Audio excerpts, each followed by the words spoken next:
Hello नमस्कार, मैं आपकी एजुकेटर सीमा गोस्वामी। बच्चों, आज आपको पढ़ाया जा रहा है जो बाल विकास पेडागोजी है, उसका जो एक पार्ट है मनोविज्ञान के संप्रदाय कौन कौन से हैं। तो स्टार्ट करते हैं। देखो बच्चों, वुंट ने 1862 में ब्रिटेज नामक पुस्तक में मनोविज्ञान को एक स्वतंत्र विज्ञान होने का दावा किया है। अब क्वेश्चन ऐसे आ सकता है बच्चों कि जो ये वुंट ने कब ये दावा किया था? 1862 में। ब्रिटेज किसकी पुस्तक है? तो वुंट की पुस्तक है। ये दो क्वेश्चन यहाँ तैयार हो जाते हैं और तीसरा क्वेश्चन ये परिभाषा तैयार हो जाती है। नेक्स्ट है बच्चों, 20वीं शताब्दी के प्रारंभिक वर्षों में वैज्ञानिकों ने मनोविज्ञान के विषय वस्तु तथा उसके अध्ययन विधि के बारे में करीब करीब समान विचार व्यक्त किए, परंतु अन्य मनोवैज्ञानिकों ने इन समूहों द्वारा समान ढंग से विरोध भी किया। ऐसे समूह को मनोविज्ञान का स्कूल की संज्ञा दी गई। जो वुंट ने कहा कि जो प्रारंभिक मनोवैज्ञानिक जो वर्ष में मनोवैज्ञानिकों के विषय वस्तु तथा उसके अध्ययन विधि के बारे में ये लोग कहते हैं कि जो मनोविज्ञान का अध्ययन हो रहा है वो एक स्कूल की संज्ञा दी गई इसको। इस अर्थ में मनोविज्ञान के कई स्कूल जैसे कि संरचनावाद, प्रकार्यवाद, व्यवहारवाद आदि का विकास हुआ। जब मनोविज्ञान का अध्ययन किया गया तो उसमें कुछ शब्द उभर कर आए थे जिनको ये बोला गया स्कूल, जैसे कि संरचनावाद क्या है, प्रकार्यवाद क्या है, व्यवहारवाद क्या है, इनका विकास किया। तो हम देखते हैं कि ये जो पॉइंट हैं वो किस तरीके से इन्होंने इनको बताया है।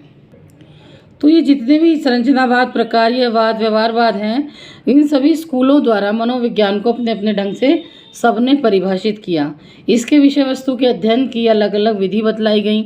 इन्हीं स्कूलों को संप्रदाय भी कहा जाता है। तो क्वेश्चन आ सकता है कि संप्रदाय किन स्कूलों को कहा जाता है? तो संरचनावाद, प्रकार्यवाद या व्यवहारवाद आदि। अब देखो बच्चों, संरचनावाद है क्या? वुंट ने संरचनावाद के विकास की पृष्ठभूमि तैयार की।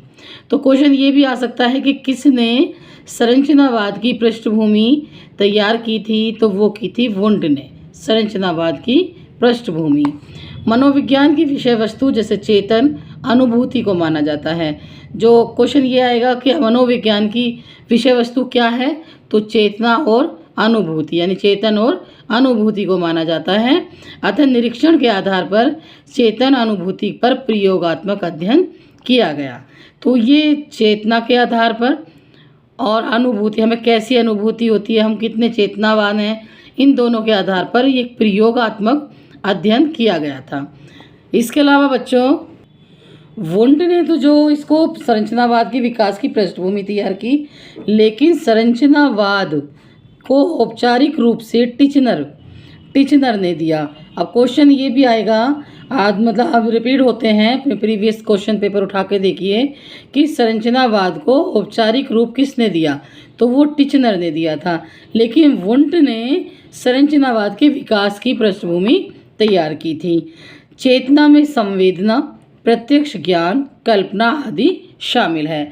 देखो बच्चों, अगर आप चेतना है, आप में आप जिंदा हैं, आप बिल्कुल अलर्ट हैं, तो आपके अंदर संवेदनाएं भी होंगी, प्रत्यक्ष ज्ञान भी होगा, बहुत सारी कल्पनाएं भी होंगी कि आपको क्या करना है, क्या बनना है आदि।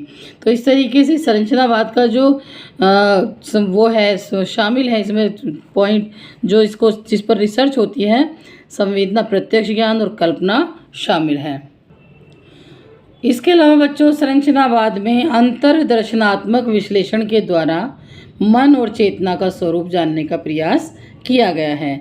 जब संरचनावाद का और ये जो पृष्ठभूमि है तैयार हुई, इसके विकास के आगे प्रयोग होने शुरू हुए, तो अंतर्दर्शनात्मक विश्लेषण के द्वारा मन और चेतना का स्वरूप तैयार किया गया।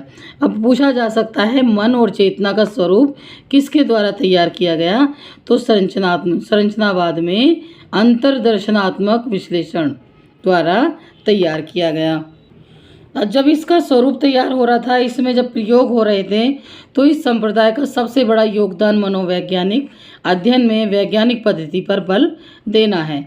अब ये क्वेश्चन पूछा जा सकता है, देखो इसको ऐसा नहीं है कि आपने जो आपकी मान्यताएं हैं, जो आपका वातावरण, जो घरों में सोच बनाई हुई थी, वैसा कुछ प्रयोग हो रहा था या अध्ययन हो रहा था, नहीं, ये वैज्ञानिक पद्धति पर इसका अध्ययन हो रहा था मनोवैज्ञानिक, जो मन का विज्ञान है, जो हमारे अंतरात्मा का विज्ञान है, जो हमारे शरीर से संबंधित है, दिमाग क्या सोचता है, हम कैसे रिएक्ट करते हैं, ये सब चीज़ों का जब अध्ययन हुआ तो वो पूर्ण रूप से मनोवैज्ञानिक पद्धति के बल पर हुआ। नेक्स्ट है बच्चों प्रकार्यवाद कार्यात्मक। जो उसका सेकंड पॉइंट है वो है आपका प्रकार्यवाद या कार्यात्मक। इस संप्रदाय के प्रवर्तक कौन हैं? विलियम जेम्स, जॉन डीवी एवं जेम्स एंजिल माने जाते हैं। क्वेश्चन आ सकता है कि प्रकार्यवाद के जो संप्रदाय के प्रवर्तक हैं वो कौन कौन हैं? जो विलियम जेम्स है, या जॉन डीवी है, या जेम्स एंजिल, तीन है ये। इनको ठीक से याद कर लेना। इस तरीके से आप इसको डिवाइड करके अलग अलग इस तरीके से आप याद कर लेना, विलियम जोन्स, जॉन डीवी और जेम्स एंजिल। कुछ थोड़ा सा समझ लेते हैं प्रकार्यवाद को। देखो बच्चों, इसके अनुसार मानसिक क्रियाएं गतिशील होती हैं और सहप्रयोजन होती हैं। यानी जो हमारा मानसिक संतुलन है, मानसिक विकास है, वो बिल्कुल गतिशील रहता है, सह प्रयोजन रहता है। प्रकार्यवादियों ने, जो प्रकार्यवादक प्रवर्तक हैं, जॉन डीवी वगैरह जितने भी हैं, ये जो संपूर्ण व्यक्ति के अध्ययन पर जोर दिया है। वो कहता है कि आप पूरे व्यक्ति का अध्ययन कीजिए और मनोविज्ञान तथा जीव विज्ञान में घनिष्ठ संबंध स्थापित करता है। ये कहता है कि जो मनोविज्ञान है, मन का विज्ञान है, और जो जीव विज्ञान है, उन दोनों में आपस में घनिष्ठ संबंध